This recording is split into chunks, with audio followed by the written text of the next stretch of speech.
Hi guys, welcome back. I'm creating a new playlist for questions that are asked in interviews, mostly from LeetCode. So let's get started with the series, and just remember one thing, I'm going to paste the link of the problem in the description box below. So before looking at the solution, please go ahead and try to do it by yourself. The problem is this: there is a robot. It is given certain set of actions which are as follows: up, down, left and right. Always starts at the origin. It has to follow these actions and you have to tell whether the robot has come back to its original state, which is 0, 0.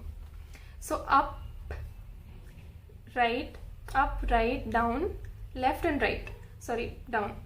In this case, the robot has not come back to the origin, right? This is the origin. If there was another action for it as left, then it would have come to origin, but now it's not. So we have to write a program in order to solve this problem. Alright, so let's think of this problem as this.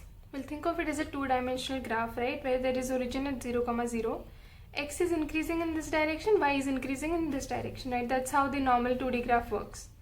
Okay, so if we have an action to go to the right, if I go to the right, what does it mean?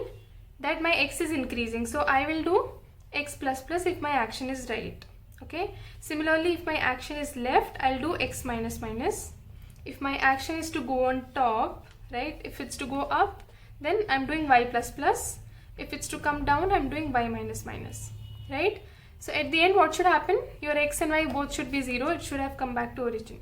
Let's trace this with this input. So if we go up, what do? We increase. If we go up, we increase our Y. So Y will become 1. And then it's down. If it's down, we have to decrease Y. So again, it will become 0. Similarly to the left, what will happen? Your X will become minus 1, right? If you go to the left, what will happen? You were at 0. If you go to the left, X is X minus 1, right? So minus 1. Again, you come to the right. If we come to the right, then we have to increase X in this direction. So again, minus 1 plus 1 becomes 0. So we have passed this entire input and both our X and Y are 0. If both of them are 0, that means the robot has returned back to the origin. So this is the solution. But then what do you see here? There are too many if-else conditions, right? So this is not the best answer that we can do. We can do it in a better way using HashMap. We'll see it in a while. But if you are giving this solution right in the interview, they will expect you to give a better solution, and we'll discuss that now. So in order to solve it in a better, efficient way, what we'll do is we'll create a HashMap, okay? So actions, we'll name it actions. Initially, when you have not started, your up is 0, down is 0, left is 0 and right is 0. This is how we initialize it. And for an example, we'll take this input: up, down, left and right. In this case, what should happen? The robot should come back to the origin, right? So what we will do is, we'll simply iterate the input. So first time we'll get up, right? Action is up. Actions of action, which means actions of up, is plus plus. So that means the count of up will become 1. And then it's down, so down plus plus.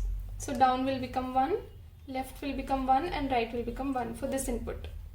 So after we are done iterating, at the end, all we have to do is we have to check if the count of up, right, if actions of u will give me the count which is 1.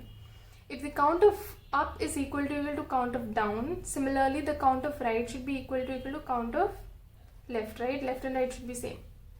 Then you can simply return true. If, for example, I had one extra r at the end of this, what would happen? The count of r would be 2, and therefore the count of left would not be equal to count of right, and therefore the robot has not come back to its original state. You can go ahead and try this solution. I'll provide the link below of the LeetCode solution.